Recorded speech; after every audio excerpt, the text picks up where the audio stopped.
이런 얘기가 나오더라고요. 끊고 버리고 이별하라 뭐 그런 얘기가 나와요. 잘 되나요? 참아도 안 되고 애써도 안 되고 노력해도 안 됩니다. 이걸 잊어보려고 텔레비에 나오는 자연인처럼 돼가지고 저 산속 깊숙한 곳에 들어갑니다. 근데 해결이 안 되죠. 자, 그런데 하나님은 이걸 그냥 가지고 우리가 살다가 인생을 비참하게 마감하길 원하시느냐? 절대로 그렇지 않습니다. 우리가 이런 삶을 살다가 우리의 삶 속에 이런 부분들이 걸릴 때에 과거에 있었고 그리고 이미 살아온 과정 속에서 생겼던 문제들이고 여기서 받은 트라우마, 여기서 받은 상처들이 그대로 지금 내 삶 속에서 이렇게 열매로 나타납니다. 이걸 끊어보려고 해요. 이걸 해결해 보려고. 하나 해결하면 또 올라오고 또 올라오고 또 올라오고 계속 올라옵니다. 그럼 하나님이 우리에게 이런 부분들을 어떻게 해결하기를 원하시느냐? 우리가 복음을 제대로 알고 나면 내가 해야 될 것이 아무것도 없다는 사실이 발견되어집니다. 그때부터 내가 할 것이 아무것도 없고 오로지 모든 문제는 다 하나님께서 성삼위 하나님께서 해결하셨구나 하는 사실이 발견되기 시작할 때부터 내가 바뀌기 시작하고 현장이 바뀌기 시작하고 시대가 바뀌는 역사가 나타나는 사실을 오늘 성경을 통해서 우리에게 분명히 보여주고 있습니다. 자, 그러면 우리가 사는 삶 속에서 이런 문제들이 끊임없이 찾아올 때에 그럼 어떻게 하란 말이냐? 성경은 우리에게 분명히 말하고 있습니다. 영적인 힘을 얻어라. 영적인 힘. 그 영적인 힘 가운데 가장 첫 번째 기본으로 돌아가야 되는데 뭐든지 우리가 하다가 잘 안 되고 막히고 그리고 여러 가지 문제가 생기면 반드시 하나님이 우리에게 가르쳐주고 있는 내용은 뭐냐? 기초로 돌아가라. 기초. 기초 중에 가장 기초가 뭐죠? 그리스도입니다. 그리스도. 우리는 그리스도라는 말을 수없이 많이 듣습니다. 다락방 안에는 이 그리스도 너무 많이 들어가지고 그래 나 다 안다. 그리고 처음 신앙생활하는 사람도 다락방에 오면 계속 이 얘기만 하기 때문에 한 달, 두 달 들으면 그 그리스도 또 그 얘기냐 또 그 얘기라고 말하면서 여기에 알레르기 반응을 일으키는 사람들이 굉장히 많습니다. 우리가 그리스도는 선지자, 제사장, 왕 너무 많이 들어서 너무 잘 압니다. 그런데 과연 내가 이 그리스도의 선지자 이 직분을 통해 가지고 내가 과연 하나님을 만났느냐, 내가 하나님 만났는가를 확인해야 됩니다. 그리고 내가 과연 많은 이 속에서 살면서 죄를 짓고 있고 과거의 죄, 현재에 짓는 죄, 그리고 앞으로 미래에도 지을 죄가 있는데 그 죄에서, 죄의식에서, 죄책감에서 정말 자유함을 누리고 있느냐를 확인해야 돼요.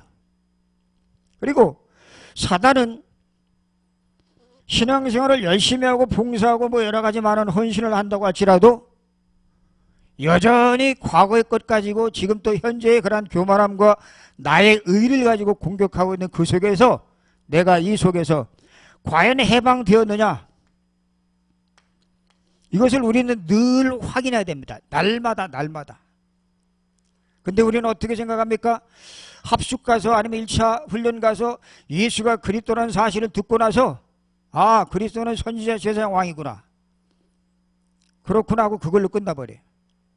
그게 아니라 내 삶 속에서 실제적으로 내가 하나님 만나지 못해서 방황하던 이 시절, 그리고 신앙생활 하면서도 과거에 종교생활에 했었고 율법에 빠졌던 것들, 그러면서 지금 내가 짓고 있는 죄, 어저께 지은 죄, 조금 아까 지은 죄, 앞으로 또 지을 죄에 대해서 죄의식과 죄의 책감을 가지고 있는 거기서부터 완전히 해방을 내가 얻었는가를 확인해야 되겠고, 지금도 여전히 그 세상 신인 마귀가 우리를 공격하고 있는데, 특별히 예수 믿은 사람들을 더욱 공격하고 있는데, 그 공격하는 그 마귀의 전에서 내가 완전히 해방돼서 이 그리스도가 내 인생의 모든 해답이 되었는가를 늘 확인해야 됩니다. 늘.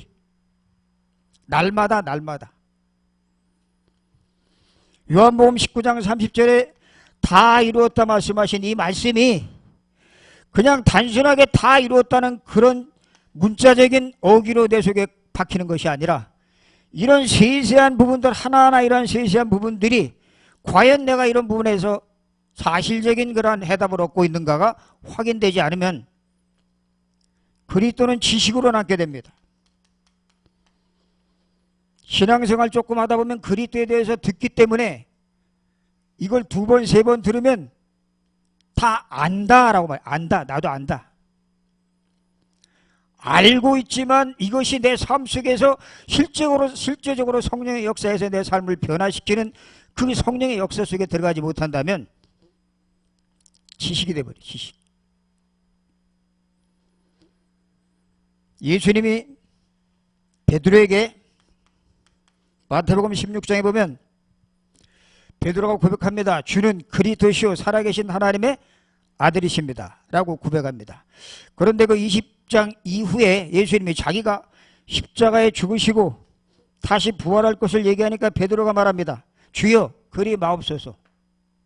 예수님이 말합니다. 사단아 물러가라. 네가 하나님의 일을 생각하지 아니하고 어찌 사람의 일을 생각하느냐 라고 말합니다. 그러면서 20장에 말합니다. 20절에 말합니다.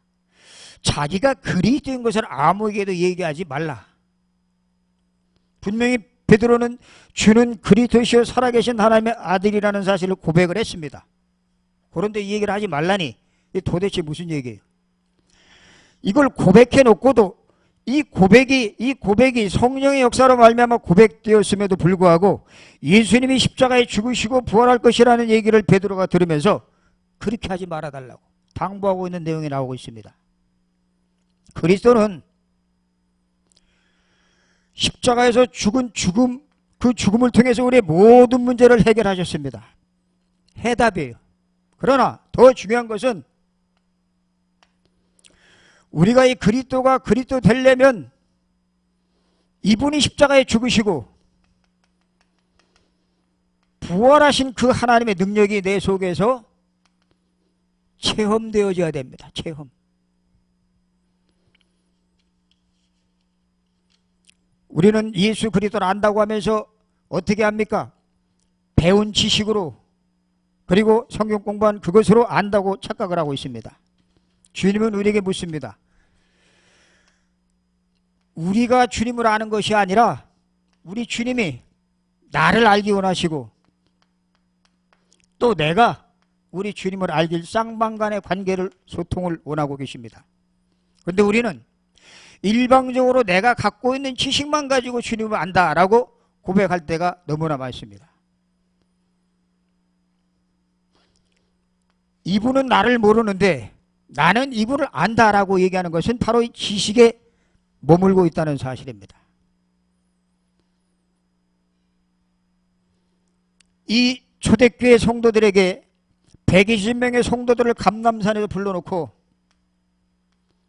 거기서 이들에게 자기가 그리스도이고 자기가 인생 문제의 해답이고 그리고 당신이 부활하셔서 앞으로 성령으로 역사하실 것이라는 사실을 제자들에게 알려주면서 요한은 물로 세례를 베풀었으나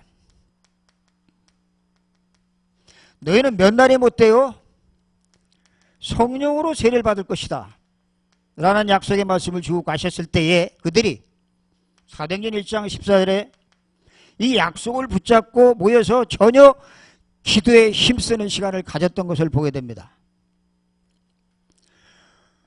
주가 그리스도라는 사실, 그가 하나님의 아들이라는 사실을 우리는 많이 들어서 알고 있습니다. 그러나 정말 현장을 변화시키고 내가 변화되고 시대를 바꾸는 그러한 사람이 되기 위해서는 십자가에 죽으시고 부활하신 예수 그리스도가 나와 함께 계시고 이분을 통해서 하나님의 역사가 일어난다는 사실에 대한 맛을 봐야 돼. 체험.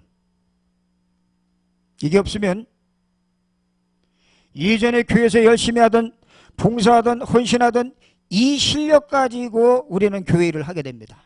그러니까 한계를 만나요. 어려워요. 힘들어요. 과거에 종교 생활할 때에 복음을 제대로 알지 못했을 때 그 생활로 다시 거꾸로 돌아갑니다. 분명히 입술로는 지식으로는 주는 그리스도시요 살아계신 하나님의 아들이십니다고 고백을 했음에도 불구하고 삶 속에서 전혀 변화된 모습이 안 나타나고 있습니다. 전혀 다른 사람들을 살리는 데 영향을 미치지 못하고 있다는 사실을 우리가 본다면 예수님이 십자가에 죽으시고 부활하셨다는 사실, 이것이 내 삶 속에서 체험된다는 사실이 너무 중요한 것이라는 사실 다시 한번 확인하게 됩니다. 저는 신앙생활하면서 제일 안 믿어지는 게 뭐였냐면 어떻게 처녀가 아이를 낳을 수가 있느냐. 이거 안 믿어져. 그리고 어떻게 죽었던 사람이 부활할 수 있느냐. 두 가지가 이 두 가지가 안 믿어져요. 안 믿어지더라니까. 듣긴 들었는데 그게 안 믿어져요. 아니 어떻게 처녀가 아이를 낳느냐. 될 수 없는 일이죠. 될 수 없는 일. 아니 어떻게 죽었던 사람이 부활하느냐. 한 번도 그런 적이 없는데 이 두 가지 문제가 걸리니까 다른 것들이 다 걸려. 구원이 걸리고 내가 정말 영생 얻었는가 그것이 걸리고 내가 정말 죄사함을 받았는가 내가 하나님의 자녀가 맞는가 기도하면 응답이 온다는데 과연 그 기도 응답이 제대로 오고 있는가 전부 종교적인 응답을 위해서 기도했던 것을 발견하게 돼요. 주님 말씀하십니다. 이 120명의 감람산에 모였던 그 제자들에게 이스라엘 나라 회복되는 것이 이때입니까 하고 그들이 질문했을 때 그것은 너희들 알 바 아니오. 오직 성령이 너희에게 마시면 너희가 권능을 받고 땅 끝까지로 내 증인이 될 것이다 라고 하는 약속을 붙잡고 이들은 감람산에서 부활하셔서 그들에게 40일 동안 120명의 성도를 모아놓고 그들에게 하나님 나라에 대해서 말씀하신 이후에 승천하신 그리고 보내주겠다고 약속하신 그 성령의 약속을 붙잡고 그들은 전혀 기도에 힘쓴 것을 보게 됩니다. 그럼 왜 이 부활이 그렇게 중요하냐? 모든 사람들이 히브리서 1장 14절에 보면 2장 14절입니까? 2장 14절에 보면 그도 또한 자녀들과 같이 혈육에 속하심은 사망으로 말미암아 사망의 세력을 잡은 자 마귀를 없이 하시며 또 죽기를 무서워함으로 평생의 종로로 타는 자들을 놓아주려 하심이니 우리의 제일 무서운 게 우리를 힘들게 만드는 게 뭐라고요? 죽음이에요. 죽음. 이 주님이 육신의 몸을 입고 오셨던 이유는 죽어야 되셨고 또 죽을 수밖에 없었던 그 상황에 처할 수밖에 없던 이유는 죽어야 됐던 이유는 부활하셔야 되기 때문에 그는 죽었던 것입니다. 근데 이 두 가지가 어지간히 안 믿어지더라고요. 과학적으로 그게 가능하냐 의학적으로 가능하냐 하면서 여러 가지만 의심과 불신앙이 계속 파고 들어왔어요. 자, 우리 주님은 부활하셨습니다. 그리고 지금 살아계십니다.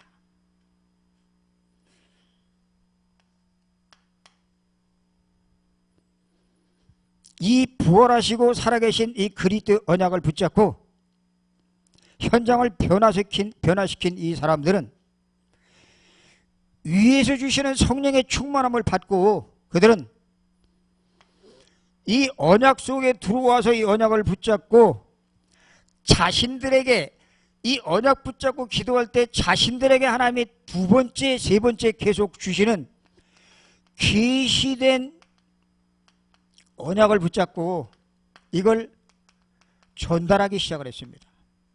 하나님 우리가 언약 붙잡고 기도하면 제2, 제3의 하나님의 뢰마로 우리에게 또다시 말씀을 계속 부어주십니다. 그걸 붙잡았어요. 그 이전에는 이들이 밖에서 전도를 하고 밖에서 선교하면서 굉장히 겁을 냈던 사람이었는데 그 이후로는 죽음의 공포에 휩싸이지 않고 오로지 천하인간의 구원을 얻을 만한 다른 이름을 주신 일이 없다라고 하면서 계속 부활하신 예수 그리스도를 전했던 것을 보게 됩니다. 오늘 성경 36절에 보니까 무슨 말씀이 나옵니까? 그런즉 이스라엘 온 집은 확실히 알지니 너희가 십자가에 못 박은 이 예수를 하나님이 주와 그리스도가 되게 하셨느니라. 그들은 죽음의 공포에 휩싸여 있는 많은 사람들에게, 그 죽음을 가지고 사람들을 노예 삼는 그들에게 너희가 십자가에 못 박은 이 예수가 바로 하나님이 살리시고 그를 주와 그리스도가 되게 하셨다라고 정확한 그리스도와 부활의 메시지를 전한 것을 보게 됩니다.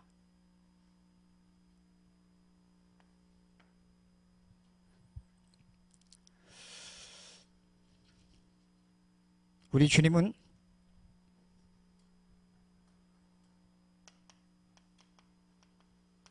하나님이지. 우리 신목사님 늘 그리는 복음도표에 이분이 전능자가, 창조주가, 영원하신 분이, 모든 걸 초월하시는 분이, 스스로 계신 분이 세상에 인간의 몸을 입고 오셨습니다. 하나님이 사람의 몸을 입고 오셨습니다. 이분이 예수예요. 이분이 오셔서 이 땅에서 이 그리스도의 직분을 완성하셨습니다. 십자가에서 죽고 부활하셨습니다. 그리고 다 이뤘다 말씀하시고 제자들에게 오직 성령이 너희에게 마시면 너희가 권능받고 땅끝까지 증인 될 것이라는 그런 약속을 남겨주고 다시 가셨습니다. 어디로? 보좌 우편에 계시면서 가시면서 말씀하실 내가 감으로 너희에게 다시 이 세상에서 성령을 보내주리라 하고 약속하신 그 약속대로 요한복음 14장 16, 17절에 내가 아버지께 구하겠으니 그가 또 다른 보혜사를 내게 주사 영원토록 너희와 함께 있게 하리니 저는 진리형이라. 세상은 능히 저를 보지도 못하고 알지도 못함이라. 세상은 알지 못하는 성령을 우리에게 보내주셨습니다.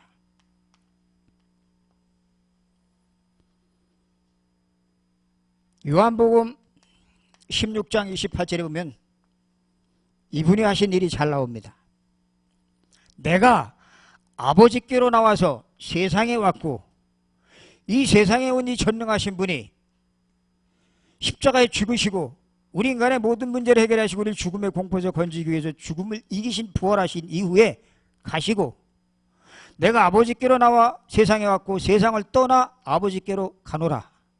그리고 그분이 가서 그냥 여기서 머무시는 것이 아니라 우리에게 이 세상을 살리라고 우리를 증인 삼으려고 성령을 보내주시겠다고 약속을 하셨습니다. 우리 속에 저와 여러분 속에 성령이 들어와 계십니다.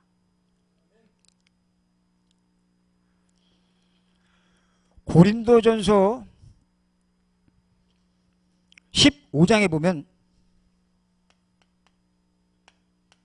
부활장인데 부활장 여기 뭐라고 썼냐면 15장 12절부터 19절까지 보면 만일 예수께서 다시 사신 것이 없으면 우리의 믿음이 헛것이요 헛것. 그리고 만일 예수께서 다시 사신 것이 없으면 우리는 여전히 죄 가운데 있을 것이요. 그리고 예수께서 만일 다시 사신 것이 없으면 우리의 전파하는 것이 헛것이다 헛것이다. 그렇다면 과연 우리 삶 속에 저는 이게 안 믿어져.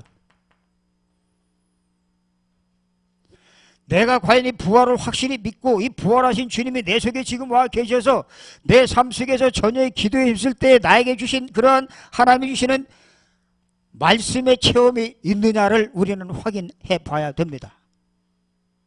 이것이 없으면 지식적으로 얼마든지 전할 수 있어요. 복음을 얼마든지 전해요. 그러나 지식은 한계가 있습니다.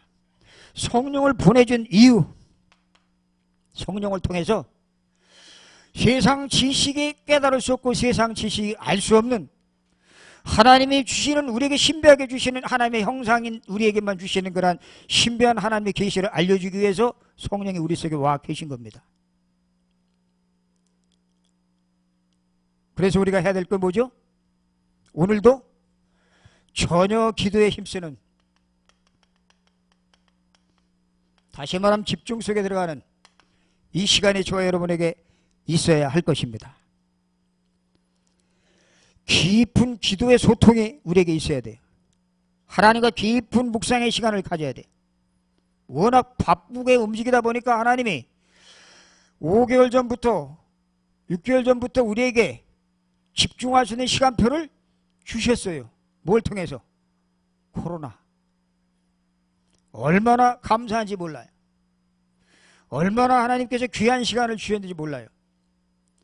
제가 지난주에 서울에서 내려온 우리 사랑하는 친구를 만났습니다. 어떻게 내 주소를 알아가지고 13년 동안 못 만나다가 나를 찾으려고 다음 네이버에 이렇게 들어가 이름을 쳐보니까 다음에 내 이름이 나오더래요. 이름이 목사. 근데 봤더니 여기서 이 유튜브에 올리잖아요. 여기서 그걸 봤어. 그걸 보고 거기에 뭐 전화번호도 안 나오시니까 한빛 아동병원을 수소문해가지고 전화를 알아서 나를 좀 확인하려고 유튜브 내가 메시지 되는 게 나오니까 찾았는데, 전화번호를 알려주질 않잖아요. 개인정보에 관계된다고. 그래서 자기 전화번호를 먼저 알려주고, 그리고 나는 13년 전에 목사님 만났던 사람입니다. 이런 사람입니다 하고 자기를 소개하면서 그 목사님에게 내 주소 전화번호를 전해줘서 나에게 전화 좀 해달라고 부탁한다고 얘기를 하더래요. 그래서 전화를 받았습니다. 했습니다. 제가 받았는데, 그 사람이 13년 전에 아주 최악의 상황에 있을 때, 저도 그 상황에 있을 때 만났던 사람이에요. 3개월 동안 만나면서 구원의 길 33개 성구를 알려줬어요. 이것만 해라. 이것만 하면 산다. 다른 거 하지 말라. 그렇게 하고 3개월 후에 헤어졌어요. 그리고 이 친구가 나를 찾으려고 그 이후에 백방수소문에만 못 찾았죠. 내가 목회를 안 하고 있으니까.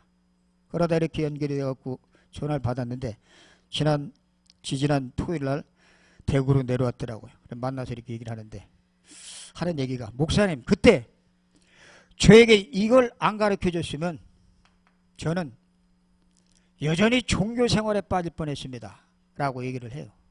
그래서 제가 물어봤어요. 어떻게 기도하고 있느냐 물어봤더니, 가르친 그대로 계속 집중으로 계속 매일매일 묵상을 하는데 저보다 훨씬 더 하루에 기도 시간이 더 많아요. 보통 하루에 3시간씩. 저녁에도 집에 들어와서 시간 내서 기도하고. 뭐만? 이것만. 그러면서 무슨 생각이 드냐고 물어봤더니, 왜 목사님이 이것만 하라 그러느냐. 이걸 해봤더니 싱겁고 심심하고 재미없고 무료하고 답답하고 전혀 아무 반응이 아니라, 아무 반응이. 그런데 그래도 육신적인 어떤 감각이 없어도 계속 해라고 했더니, 그걸 하면서 지금은 하는 얘기가, 목사님 제 신분이 보좌에 있는 신분이네요 라고 얘기를 해요. 보좌. 제가 그 소리를 들으면서 아주 깜깜한 상황 속에서 만났던 한 사람이 13년 동안의 세월이 흐른 후에 변화된 모습을 봤어요. 그거 보고 얼마나 기분이 좋은지 같이 갈비탕 먹으면서 앞으로 이제 우리가 어떻게 해야 될 것인가를, 미래에 대한 계획을 잠깐 나눈 적이 있습니다. 하는 말이 그러더라고요. 제가 이걸요, 영어 구절을 찾아갖고 영어 성경으로 계속 외웠습니다. 그러다 보니까 계속 여기서 파생되어 나오는 뇌마를 잡고 기도하기 시작을 했는데, 지금은 성구를 1000절이 넘게 암송하고 있대요. 이 1009절의 성경을 암송하려면 하루 3시간, 4시간이 걸립니다. 그게. 제가 그 얘기를 들으면서 굉장히 기분이 좋더라고요. 왜? 그대로 따라 했으니까.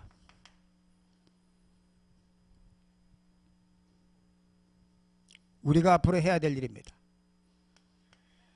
237 나라 렘넌트들이 기다리고 있습니다. 우리 후손들이 계속 올라오고 있습니다. 제가 하나 기분 좋은 것은 우리 집에 가면, 지혜 집에 가면 지혜 딸 조혜가 저보고 그런 얘기를 해요. 제가 사위가 둘이 됐어요. 사위가 둘. 그놈이 나보고, 우리 보바는 나보고 아버님 그러잖아요. 근데 그놈도 그걸 배웠고 나보고 아버님 그래요. 제가 그걸 들으면서 도대체 총수가 어떻게 되냐 이게. 그렇습니다. 하나님 앞에는 아브라함도 하나님 아버지, 이삭도 아버지, 야곱도 아버지, 요셉도 아버지, 저도 아버지, 우리 조회도 아버지. 그렇게 돼요. 그렇게. 시간과 공간을 초월하는 속으로 하나님 우리를 끌고 가신다는 사실. 이 언약의 비밀을 우리 후대들에게 알려줘야 돼. 알려줘야 돼. 그래서 237 성전과 237 시스템을 만들어서 이 속에 237 나라 사람들이 들어와서 여기서 복음을 듣고 이들이 그동안 우리가 엉뚱한 것만 알고 있었구나. 엉뚱한 데 잡혀 있었구나. 오로지 이것만 누리면 다 되는구나 하는 그 속으로 집어넣어야 할 책임이 저와 여러분에게 있어요. 이걸 위해서 여기가 존재하는 거예요. 존재. 이걸 위해서 코로나라는 이 좋은 기회를 하나님에게 우리에게 주신 겁니다. 그래서 우리는 많은 사람들을 살려야 되고, 그리고 서밋 스쿨, 치유 스쿨을 세워가지고 이런 고통받는 사람들 너무 많아요. 살려야 돼. 이 일에 저 여러분이 힘을 합쳐서 원내 수속으로 들어가는 그런 사명자리 되시길 주의 이름으로 축원합니다. 하나님 감사합니다. 오늘도 귀한 언약을 붙잡고 저희들 기도할 때에 하나님이 주신 이 영적인 힘을 가지고 현장을 변화시키고 세상을 변화시키고 나와 가문을 살리는 귀한 주역들로 주님께서 세워 주시옵소서. 감사함의 예수 그리스도 이름으로 기도드리옵나이다. 아멘.